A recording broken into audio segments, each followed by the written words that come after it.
یہ منتر والا کوئی فقیر ہے، اس کا توڑ منتر والے سے ہی ہوگا. تو اس وقت جو بہت بڑا ان کا ایک منتر جاپ کرنے والا پجاری تھا، اس وقت اس تاریخ میں اس کا نام رام دیو بتایا گیا ہے، یہ والا نہیں ہے، اس زمانے کا تھا. اور اس کو راجا نے جا کر کہا، وہ کبھی کسی سے مقابلے کے لیے آیا نہیں تھا، اس نے حامی بھر لی کہ ہاں ٹھیک ہے، میں جاؤں گا، دیکھتا ہوں کون فقیر آیا ہے ہماری اس دھرتی پر، اور میں جاپ کروں گا، اگر جادو ہے تو جادو سے میں کاٹ دوں گا. اس نے تقریباً اپنے ساتھ 400 یا 500 پجاریوں کو لیا، اور جب وہ آیا تو سرکار غریب نواز کے ساتھ 2 خادم تھے، آپ کے ساتھ صرف 2 خادم بیٹھے ہوئے تھے. کہا کہ حضور بہت بڑا مسئلہ ہے، پجاریوں کا جادو ہم پر حملہ آور ہے، ان کا جادوگر حملہ آور ہے، اور مقابلے کے لیے وہ لوگ میدان کے قریب آ چکے، پہاڑ کے نیچے ہیں، آپ اپنے چلہ گاہ سے اٹھتے ہیں جہاں پر آپ عبادت کر رہے تھے. کہا ٹھیک ہے ہم جاتے ہیں. اور اس کے بعد سرکار غریب نواز نے کہلا بھیجا اپنے خادم سے، کہو کہ وہ اپنا منتر پڑھیں، ہم اپنا منتر پڑھیں. وہ اپنا منتر پڑھیں جو بھی ان کے جادو کا ہے. اب جب وہ پنڈت نے، پجاری نے دیکھے بغیر اپنے سارے پجاریوں سے کہا کہ جیسے ہی وہ درویش آئے گا، وہ فقیر آئے گا، ہمارا یہ منتر ہے، یہ پڑھنا، وہ آگ میں بھسم ہو جائے گا، دنیا دیکھے گی. سبوں نے کہا ٹھیک ہے، لیکن ابھی کسی نے دیکھا نہیں تھا. لیکن جیسے ہی وہ اپنی جھوپڑی سے یہ مرد قلندر جلوہ رسول لے کر کے نکلا تھا، جمال رسول لے کر نکلا تھا، بیٹا ہے کس کا؟ حسن و حسین کا بیٹا ہے، فاطمہ زہرا کا بیٹا ہے. جیسے ہی باہر آئے، وہ منتر جو سکھایا گیا تھا سب کے قریب قریب آئے. 400 لوگوں نے وہ غریب نواز کی پیشانی کو دیکھ کر منتر پڑھنا شروع کیا. اور منتر کیا تھا؟ ان کی زبان سے لا الہ الا اللہ، لا الہ الا اللہ، لا الہ الا اللہ. لوگوں نے کہا یہ ادھر کیسے آ گیا کلمہ؟ اور جا کر اس رام دیو سے کہا گیا، اس نے کہا کہ یہ 400 کے 400 لوگ تو کوئی اور ہی کلمہ پڑھ رہے ہیں، کوئی اور ہی کلمہ پڑھ رہے ہیں. وہ اتر کر کے آیا ہاتھی کے کجاوے سے نیچے، اور سرکار غریب نواز کو دیکھا تو اس نے کہا یہ جھوٹ نہیں کہہ رہے، میں بھی وہی پڑھتا ہوں جو یہ پڑھ رہے ہیں.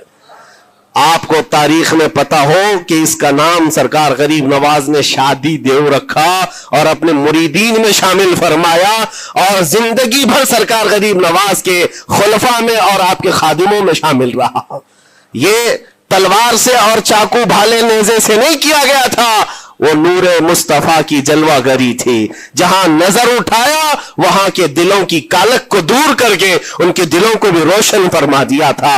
آج ہم بھی یہی تمنا کرتے ہیں، اجمیر اسی لیے جاتے ہیں کہ ایک نظر ہم غریبوں پر پڑ جائے اور دل کا کالک اور دل کی کالک نکل جائے اور پھر دل چمکنے لگ جائے. کیونکہ اللہ کے ولیوں کی نظر جہاں پڑتی ہے وہ جگہ بھی روشن اور تابناک ہو جایا کرتی ہے. مولا کریم سرکار غریب نواز کی نسبتیں زندگی بھر ہمارے ساتھ قائم و دائم رکھے، اور پھر اپنی نسلوں کو بھی اللہ تعالیٰ ان کی غلامی میں شامل رکھے. اجمیر ہم جا نہ سکے لیکن یہاں سے ہم یہ التجا کریں گے غریب نواز کے دربار میں، خواجہ ہند وہ دربار ہے آلہ تیرا، کبھی محروم نہیں مانگنے والا تیرا. تیرے در کی یہ کرامت دیکھی ہے بارہا، تیرے در کی بارہا یہ کرامت دیکھی ہے. غریب آئے اور ہو گئے غریب نواز. وآخر دعوانا ان الحمدللہ رب العالمین. السلام